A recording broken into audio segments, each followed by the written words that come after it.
Robert Eugene Otto, or Gene as his family called him, was just a young boy in the early 1900s when his family's maid gave him a strange, straw-filled doll to play with. Gene loved his life-size doll and brought it along everywhere, even naming it Robert after himself. It wasn't long, however, before people began noticing signs of Robert the doll's evil and mischievous nature. As rumor has it, the Ottos and their servants would often hear Gene in his bedroom, having conversations with himself in two entirely different voices. Furthermore, the Ottos would wake up in the middle of the night to Gene screaming, only to find the frightened boy in bed, surrounded by overturned furniture. Gene would blame Robert the doll for messing up the bedroom, while Robert would glare at Gene from the foot of the bed. Soon after, mutilated toys and mysterious happenings would appear in the home, only to have Gene proclaim each time, "Robert did it." Though the Ottos didn't quite believe Gene, it was reported that they could hear the eerie sound of Robert giggling around the house, and passersby even claimed to see a small doll moving from window to window. Robert was eventually moved to the attic, where he remained for a number of years. Gene inherited his family's Key West mansion after his parents passed, at which time Robert the doll returned to his old bedroom, Gene's turret room on the second floor. By then,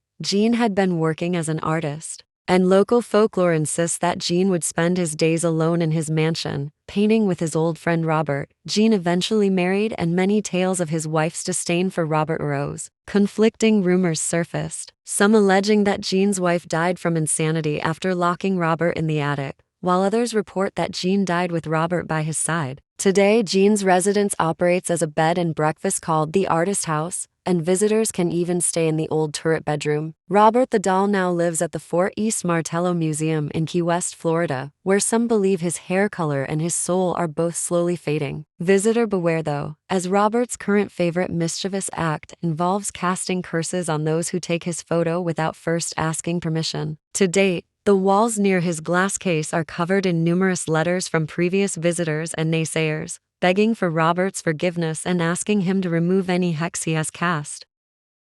Anna claims that the doll has been in the possession of her family for over a century, and it's always carried the spooky ability to cry at night, sounding a lot like a baby that has just woken up. Sometimes there is only one cry. Other times there is a chorus of 4 different babies in distress. Anna believes that she knows the 4 souls that are trapped inside the doll's body because they are actually linked to her family tree. This close bond with the trapped spirits is the reason behind her wanting to keep the doll. This paranormal case seemed to have begun when Anna's great-grandmother was given the doll when she was carrying her second child. It was a gift from a friend of the family that had a dark and hidden personality, and she really didn't like Anna's great-grandmother. Anna now believes that this woman was so jealous and twisted inside that a dark force was created from her which entered the doll. The great-grandmother eventually gave birth to a lovely little boy, who tragically died 3 days later from an unexplained illness. This same tragedy would unfold for at least 4 generations. From this point onward, every female member of Anna's direct family tree would have 2 children, a boy and a girl. The male infant would always die just 3 days after its birth. Anna's great-grandmother also insisted that her dead son had somehow entered the doll. She would break her heart listening to him crying through the doll in the depths of night. She could never get rid of the doll because she firmly believed that it contained her dead son's soul. When she died,